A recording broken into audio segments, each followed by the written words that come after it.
So, hello everybody. Today we are back with Kittens and Keeps, and today we're going to play Alone Against the Wendigo. I did a little bit of an intro into the Wendigo myth last week. So I've now created a character.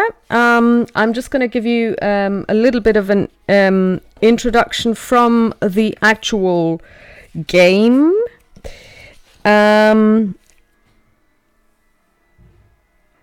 We play Dr. Laura Christine Nadelmann, who is the youngest PhD to be tenured at Miskatonic University in Arkham, Massachusetts. We are a rising star in the new field of cultural anthropology, and even our European counterparts are impressed by our cascade of learned articles. So we're really, really good at what we do. My classes are always full, my students idolize me, my field trips are always successful, and my theories are exciting. Previous expeditions have been just sensational enough to draw the favorable attention of the press to the university in general and to the Department of Anthropology in particular. Large private endowments for our specialty are rumored in preparation. Our department head and collegiate administrators often invite me to dinner. That's brilliant. Decide whether you are male or female. I've done that. I've already created a character based on the instructions in the book. As we play, we will also have player companions. We've got 4: Bernard Epstein, Norman Faulkner, Sylvia Davison, and Charlie Foxtail. We can, whenever they're there and whenever they're awake, we can actually use their abilities as well to substitute for our own. So, for example, if it's the time to make a listen check, I can either use my own stats or I can choose one of my companions if they are with us and if they are awake. What we need to do here is essentially we're going into the Canadian wilds, and we will have to research the Hanina mythos. So just like in Alone on Halloween, where we collected, investigation points, or where we were basically journalists and we were collecting journalism points, you get something similar here. It's called Hanina mythos points. And depending on the amount of points we have left, when the game ends, we get different levels of victory. But of course, that doesn't really make any difference to me, because that's not why I play. I just basically want to have fun and see how far we can get. So I'm going to read you the introduction. You, as Dr. Elsie Nadelmann, or Nadelmann, I'm going to call her Nadelmann because that's definitely a German name, have long been fascinated by the prehistory of North America, particularly the big woods of the north. As unexplored as the Amazon basin, the Canadian wild is set by hunters, trappers, and gold seekers to still conceal aboriginal tribes unknown to science.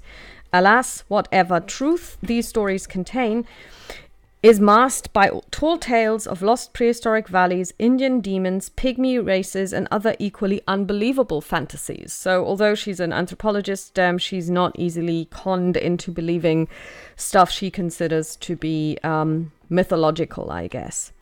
Surely the time is right to cast the critical light of science on the big woods. The truth hidden there could confound travelers' yarns and be of immeasurable value. Interestingly enough, only this week I was listening to an Audible book called Snowblind by somebody I believe is called McBride. Check it out. It actually might be quite interesting if you're following me through this adventure. For over a year, you have importuned your department to finance a modest summer exploration trip into Canada's Northwest Territory. Now at last, your funding is approved and you make your preparations to leave at the end of the spring semester.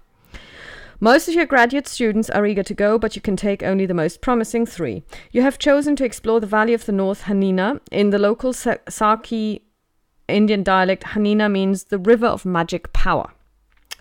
Northwoods yarn spinners have worked overtime on the legends of the North Hanina. It is said to be haunted by invisible presences and mysterious headhunters. A part of the valley where a party of prospectors was found dead and beheaded is still known as Headsman's Glen. Your small expedition takes the train into north-central Canada, then boards a chartered launch to Great Slave Lake and down the Mackenzie to Fort Macdonald. where an outpost of the Royal Canadian Mounted Police represents the sole power of civilization for scores of thousands of square miles of mountains, lakes, taiga, and swamp. Fort McDonald is a trading post for trappers and Indians. A single bark canoe of excellent make has been reserved for you, as well as the basic gear that your summer trip requires. I know I should have taken that boating skill. Officials say that guides are reluctant to venture into the North Hanina Valley. The Indians have always shunned the region, and most of the white men who dared to trespass upon the river of magic power never returned. At last, you locate a tough half-breed professional guide named Charlie Foxtail. He badly needs the high wages you are offering in order to send his wife to Winnipeg for an expensive operation. Finally, all is in readiness. Go to number 1 to begin your adventure. 1. The best route into the valley of the North Hanina is upstream by canoe from Fort McDonald, following the west branch of the Mackenzie to the mouth of the tributary that you seek. The water swiftens at the junction, for the Ram Mountain loom greyly in the distance. Okay, I don't understand that, but that's fine. The sun is uncomfortably hot on your face and the air is sultry. So short are the nights in this far north that darkness gives the waterways no time to cool. Oh, great. Each day on the paddle makes the students more adept at keeping time at the paddle with you and Charlie. Your supply of gasoline is by necessity limited, so you run the kicker onboard motor as seldom as possible. The North Hanina is a rougher valley than the West Branch. Its floodplain is obstructed by sandbars, hills of driftwood, shingle islands, and forests of dead trees rooted in the mud. The current points all of them downstream, like arrows warning you to turn back. The North Hanina gushes through this desolation along a maze of small and large channels. Ahead, you hear the slowly building roar of rushing water. This is the place of the splitting water, Charlie tells you. Choose the right way and we shall make it through safely. Choose the wrong, he just shrugs. You're the guide, you protest. Which is the right way? The river is alive. Each day it makes itself new, he answers. Succeed with a luck roll and go to 2. Miss it and go to 3. Luck. 85. Does anybody have more luck than me? Let's just check our friends, because, yeah. As long as we still have friends. Remember, in the last adventure, our friend got lost pretty much in the first 5 minutes, and then we were on our own all the time. Luck. They're all worse. Okay, so let's get this party started. Percentile die. And off we go.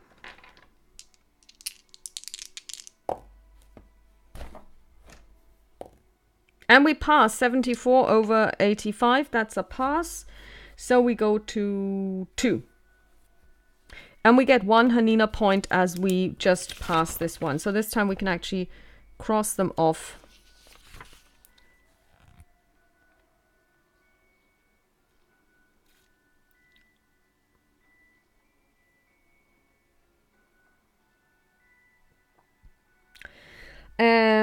Number 2. Your hard-tax party spends the day working through the baffling network of waterways, sometimes forced to back down impassable channels to find an easier way, sometimes blundering across the heads of powerful chutes and being swept along with them. At certain points, your craft must be inched along by hand while your party wades in waist-deep water. You pass labyrinths of wooded islands, fast water, and drift. Finally, you select a peaceful backwater in which to moor and make camp for the night. Roll a die. Even, go to 4. Odd, go to 5. I roll a 6-sided die, and I roll a 4. So we go to 4, and we also get 1 Hanina point. 4. I'm hoping this turns out like The Willows by Algernon Blackwood, which is really horrific. It's a terrible story, which I can recommend to all of you, but it actually has a great atmosphere. I hope this isn't going to turn out to be really annoying. You assume first watch that night, while the others sleep after the wearying ordeal of the day. Okay, so if I now am supposed to make a test, I can only use my own stats because obviously everybody else is asleep. The brief darkness is disturbed by the splash of beavers in the stream, the trilling of insects, and the hoot of a great grey owl. But is there something more? Successfully make a listen test. What's my listen skill? 75. Okay, actually I put 50 into this because I had a base of 25 because, you know, that's important. And with 42, we pass. We get one Hanina point. And we go to 9. As you listen, you hear a peculiar scurrying in the undergrowth. Something is moving just beyond the glow of the campfire. The sound vanishes near the spot where your graduate assistant, Bernard Epstein, is snoring faintly. You pick up a weapon of choice and move stealthily through the silence. Okay, I pick up a weapon of choice. That's...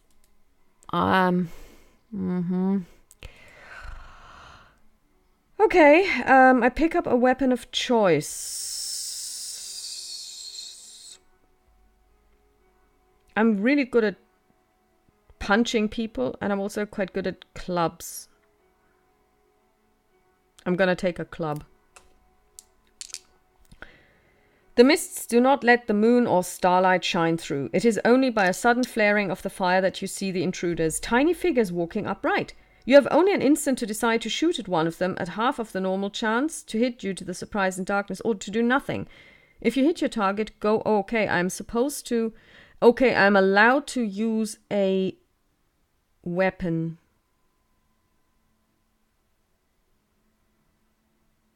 Okay.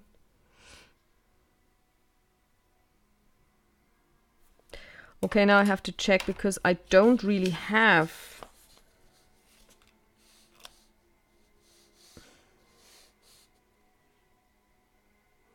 We probably have a hunting rifle.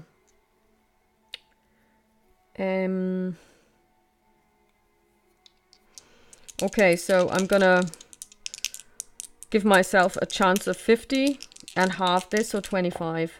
And I miss. If you miss... Oh, sorry, I'm not carrying a rifle. Okay, so basically, yeah, I'm not carrying a rifle because my weapon of choice is actually a club, or I punch people. Startled by you, the apparitions vanish into the brush. Okay, that wasn't too bad. Actually, 3 HM points, so we're now at 6.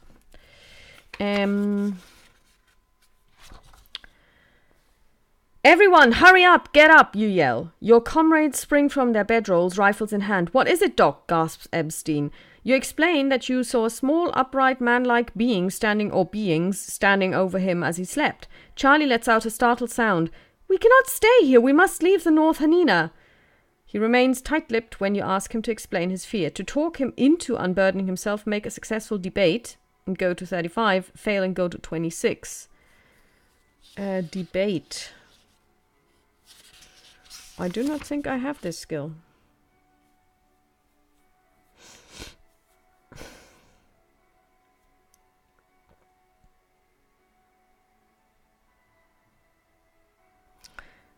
So first of all, we get 4 Hanina points. That's then 10. I have 10 in debate. Nobody can debate. Nobody has this skill except me, and I suck at it. Okay, well, here's hoping. Well, 56, that didn't work. Go to 26 because we failed. Your best arguments and coaxing fall upon deaf ears. Charlie, if he talks at all, only will talk in his own good time. I do not feel like sleep tonight, Dr. Boss, the guide says. I will stand first watch. Well, that was first watch, honey. Something about his tone disturbs you. Make a psychology roll. Brill. 05. Yeah, that's brilliant. So I'm actually gonna substitute Norman because his psychology is 25 and he fails. I get 1 Hanina point and I fail and I go to 409.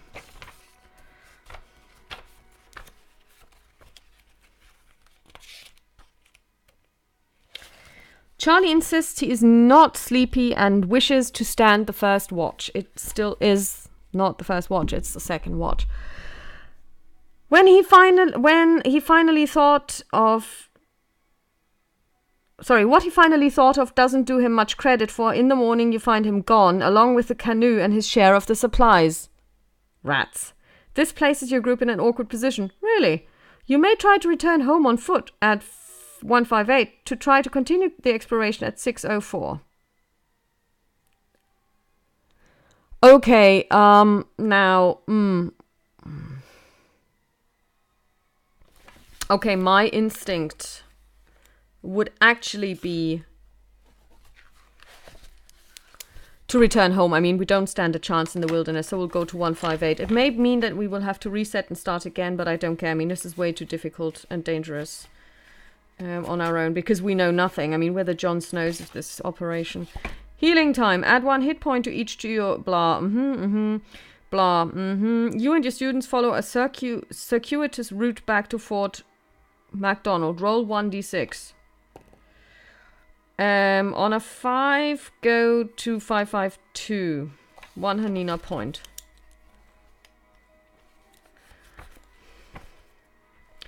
If you've already visited the Temple of Ithaqua, well, great, that's like not giving it away at all. Okay, so...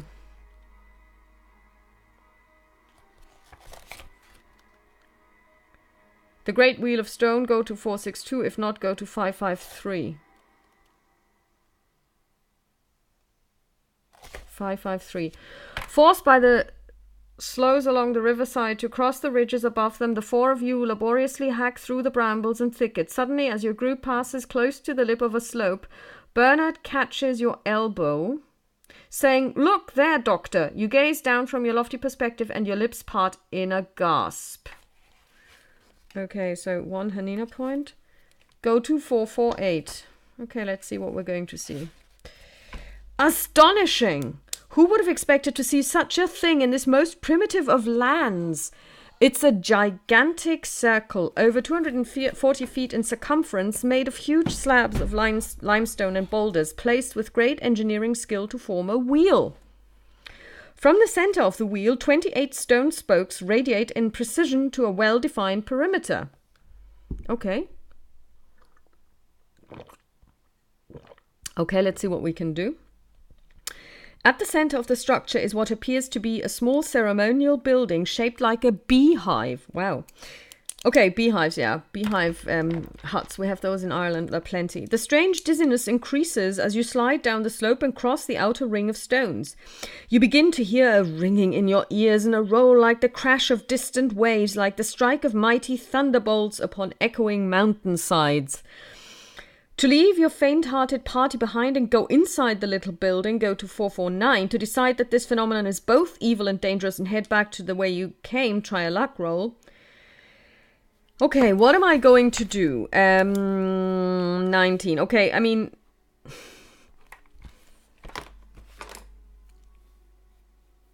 I'm here to explore. I'm going to go inside. So, you step inside the little structure. There is a narrow, arch-like door on 3 sides of it. Your head swims from the aura of the place. You feel a sudden incredible surge in your mind as a tide of towering proportions rushes into the tiny confines of your skull. Try both a sand roll and a power roll times 5. Sanity. I pass my sanity test easily. POW times 5. My POW is 17, 50, 30, 85. I failed that for 98. I lose 1d3 POW. Whoa. Okay, I lose 2 POW, so I'm now down to 15 POW. Okay, so that's 15. Okay. I get 1 HM and I go to 450. That was not good. Excuse me. The phenomenon is incredible. It is as if you stand in a high window from which you watch the crashing waves of past, present, and future all breaking upon one another. Below all the chaos, there are streams of sense of real information. As you stand reeling, you try to attune yourself to these streams and let the knowledge fill your tormented mind. Then you see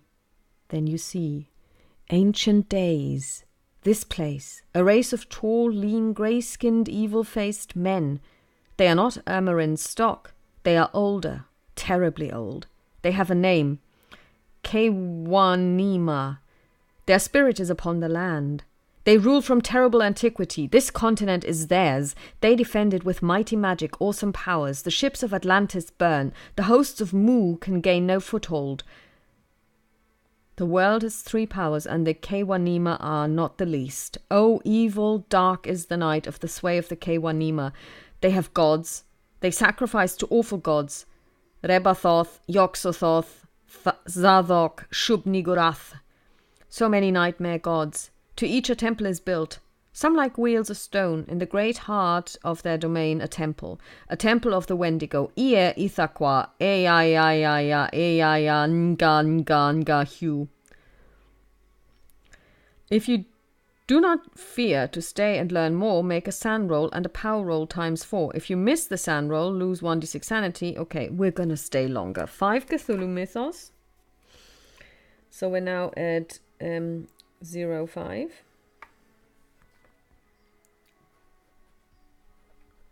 And 10 Hanina. We're gonna do this. Okay, let's see. Sand roll. We fail. 1d6 sanity loss. That's 1 sanity loss. Ha! We scoff at this. We're like, whatever. And then we do 4 times POW, and we roll 80, so that's okay. 40, 60. Okay, we lose 1d3 POW. Okay, we lose 2 more POW, so we're now at 13. That's not so good. Okay.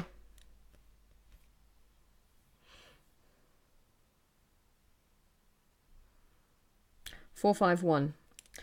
As you stand before the roaring currents of time and space, your mind drinks in greater and more terrible truths. The Kewanima, like fiends, are seen.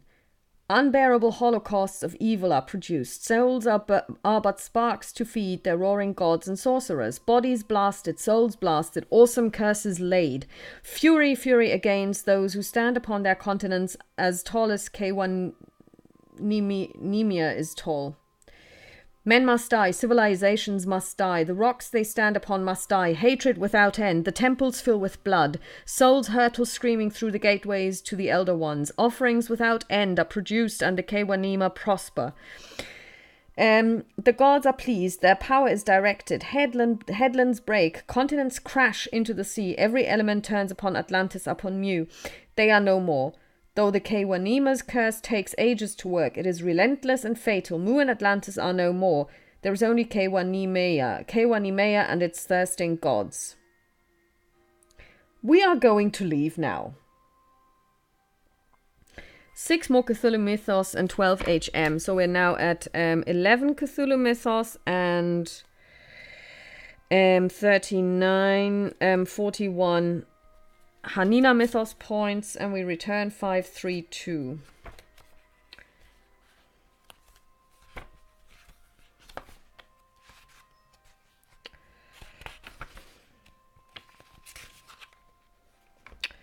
With understandable haste, your party dashes away from the megalithic wheel and speeds back to the riverside. If your party consists of 5, go to 20. If your canoe was left safely moored, or to 458 if it has been destroyed already. If your party consists only of 4, go to 163. So 4 means we lost the guide. To your surprise and dismay,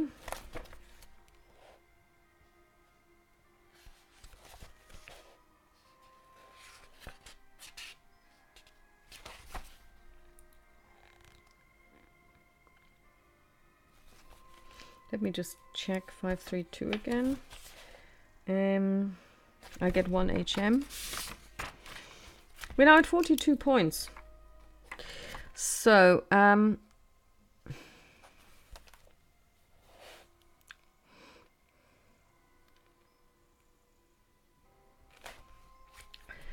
to your surprise and dismay, your canoe has been chopped to an unfloatable ruin. Well, you and your students study the scene of the vandalism, but there is nothing to be found except tiny hand-like tracks on the ground amongst the wreckage. These prints are fresh, you say. The perpetrators can't be far. Go to 84 and gain 1 point. Well, this is going swimmingly, isn't it? I mean, I'm not insane, but I have lost a lot of POW. And we have lost our guide, and we're probably lost in the middle of nowhere. Yeah, that's so going to be great.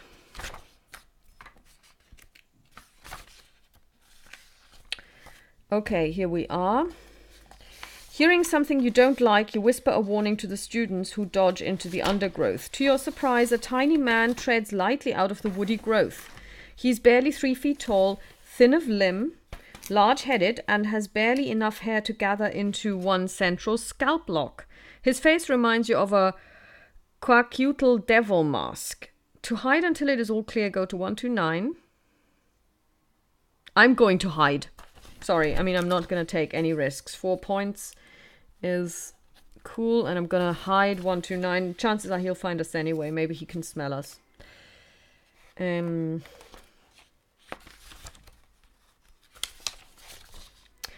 sinister face of the small primitive discourages you from treating him like an ordinary aborigine. You remain in hiding. Try a hide for each party member. If none missed, go to... Okay, hide. Okay, I'm at 40 for hiding. Great, let's see. Oh, 0-1. I crit this one, you know. I hide the hell out of this guy. 35. Okay, we missed. Bernard isn't very hidey. We get 2 HM for our troubles. And we go to 195. Great. We're probably all gonna die. Your party's unnoticed. What? I thought we had missed. If none is missed, sorry. Otherwise go to 416. The inadvertent sneeze of one of your party sends the pygmy off on a dead run, his shrill cries loud enough to arouse the whole forest. To pursue the little man, go to 196. To flee the area, to go to 131. That's what we're going to do. You and your group move away swiftly, trying to leave as little trail as possible. Succeed in a luck roll. Yup. Go to 195. One Hanina point. 195. Your party is unnoticed by the evil-faced forest dwarfs. Return to civilization at 158 or go forward at 604. We're gonna go forward. We have, you know, like we're just gonna keep going. 604. We can do this. Well, probably not, but who knows. 604. If you have already visited the Valley of the Prehistoric Survivals, go to, if not, roll 1d6. Well, we haven't. 1. We go to 60.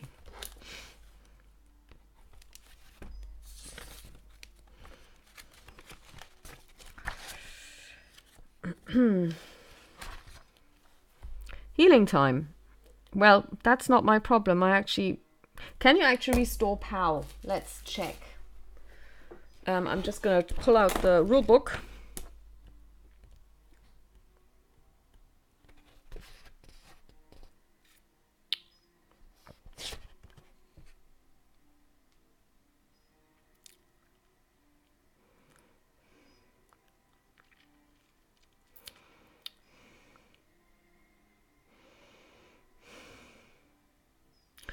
$38 to $39, increasing 101.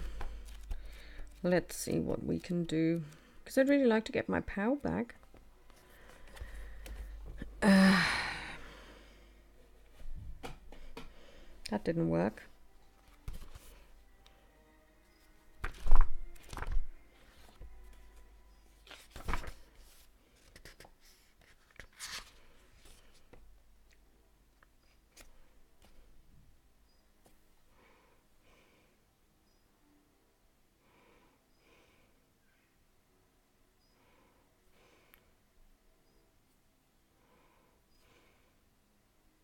Oh, lost POW is lost permanently. Pity. Okay. Because the North Hanina runs through sheer chasms of uncrossable sloughs, your party is forced inland on many occasions, and you run the risk of losing the river. On the second evening, your march stops at a well-drained knoll where you pitch camp and take Bernard off to hunt.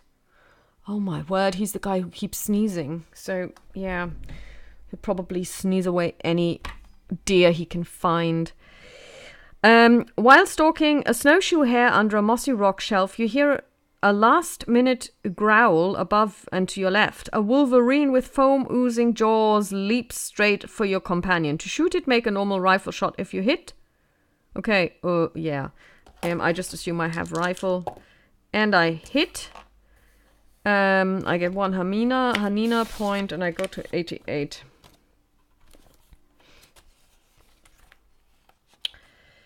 The beast squeals as your bullet pierces it. Missing the student by inches, the wolverine lands hard and squirms in the little litter of brown pine needles. If this near tragedy has made you rethink your strategy, you can try to go back to civilization at 232 or push ahead. Okay, what do you think? We want to have fun, right? We're going to go to 604. This is not a mere tragedy. I mean, I was like, really on top of things. If you have already visited, no, we haven't. Roll a d6, we roll a 4, blah, blah, blah, 4, 6, 1. Oh, and 1 Hermina point. The funny thing is you get points for actually not doing anything. So at the moment, I mean, we've got so many points already. We're at 57. We don't spend them, unlike, in the other game where you could use your investigation points to do something with them. Let's see,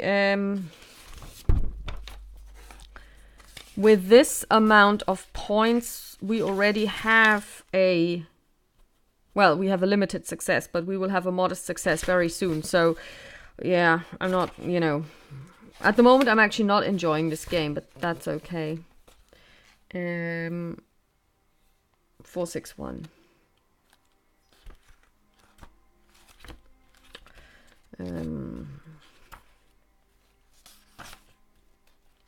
One night, leaving Bernard Epstein on watch, your party turns in, each to his own small tent. Oh, we've got tents. I thought we were kind of living like, without tents, but, over a mat of branches, you throw your eider down roll. Well, of course, I've got an eider down roll. Upon this, you spread a sheet. You look around. The camp is all snug down and everything is in place. That night, you are awakened by a cry in the darkness. Epstein! Epstein! No one in your party could speak with such a voice. Worried, you rise, throw on your jacket and seize your rifle. You are just in time to see Bernard answering his caller with an unintelligible shout and darting into the black forest. Just then Norman and Sylvia join you, jabbering questions. You explain what you've just seen. Go to 95. Okay. And then there were none.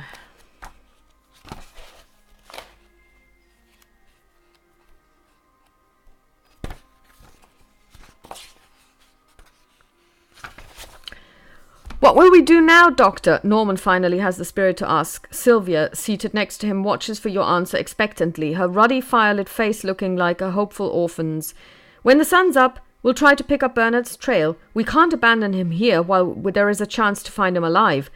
At that moment, a clear cry rings from the sky. Oh, so far up! My feet! My flaming feet! My heart! The plaintive cry cuts off abruptly, and you hear something heavy crashing down through the treetops, breaking branches as it plummets. Get your guns, you tell the others. You stand up over the fire, a nervous finger on your trigger. Hours pass. Then something comes out of the bush with a slow, twig-snapping gait. You may shoot at the first sight of the figure, normal range, or let it come closer. Okay, I'm not just going to shoot. I think I know what's happened because I have read The Wendigo by Algernon Blackwood. He's just actually turned into a Wendigo. You drop the gun. Good heavens, Bernard, we thought that you... I mean, what happened to you, you blurt out. How did you get here? He takes a couple of oddly balanced steps forward. Something about his stride is weird. Is he limping? You glance down at his feet. They are hidden under a shapeless wrapping of rags from his shirt and jacket. Nagged by irrational doubts, but trying to be logical, you say, You must be freezing. Quickly, come over by the fire. Bernard, is that really you? Quavers Sylvia. The figure chortles, his voice maniacal. Something inside you cringes as he walks up to the fire. His skin is sallow, his features hang slackly on his skull. It almost seems as if something bestial is peering out through the holes of a human mask. Intellectually, you want to accept this being as Bernard. Emotionally, you cannot. Try a Hanina Mythos roll. We succeed at 0-2. We crit this one. Actually, I think whenever I crit, I give myself power back. I critted twice. I'm going to give myself 1 power back. Sorry, folks. There must be something good about this game. It can't be all terrible. I mean, I really don't like the Cthulhu system, and I've said this on multiple occasions, but I still want to play these. Okay, so we go to 102.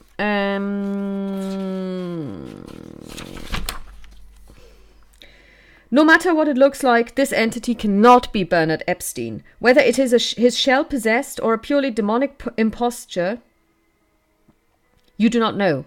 But you now remember what you heard about the Wendigo. Yeah, he's a Wendigo, like I said. This thing must be destroyed. But you, a scientist, cannot think such thoughts. Surely you are sick of mind even to entertain them. No, I'm not sick of mind. I'm just being completely rational here, darling. I actually want to shoot this guy. Roll 1d6. Okay. On a 1 to 4, go to 106. Okay. You take a sharp-pointed burning brand from the campfire, then creep up behind the supposed Wendigo. When he begins to turn his head, you strike. The Wendigo's dex is 15. Match your own dex versus his on the resistance table to determine the chance of a successful attack.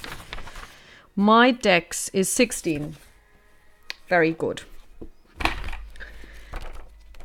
The resistance table.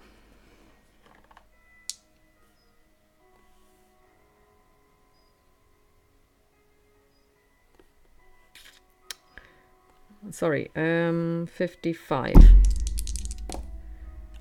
I'm successful. Go to 140 and 2 Hanina points.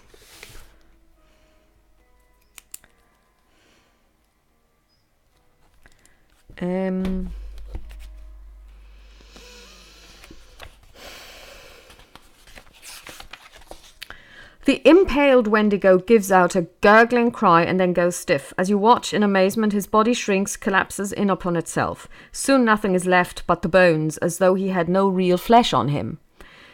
Gain 1d6 sand for triumphing over the Wendigo. Okay, I get my 1 point sanity that I lost back, which is brill. So we're back at 85.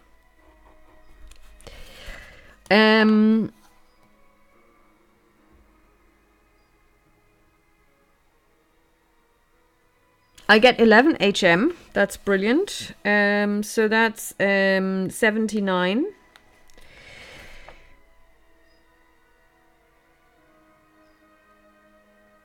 In the morning, you, Norman, and Sylvia must begin the long retreat back to Fort MacDonald by way of 54.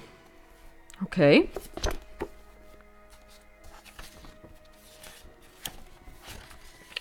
Let's see. 54. What does that say? The forage so far has been adequate to sustain the three of you, but it is no small undertaking to march over more than 100 miles of unblazed virgin wilderness, I'll say. Sometimes the banks of the North Hanina are too swampy or too sheer to follow. Your party must go cross canyons and deep woods without losing its bearing. Okay, 1 HM. Okay, so this recording is now 38 minutes long. What I'm going to do is I'm going to stop here. We're now at 154. So I'm just going to say this. 154. And, sorry, at 54. We are at 54.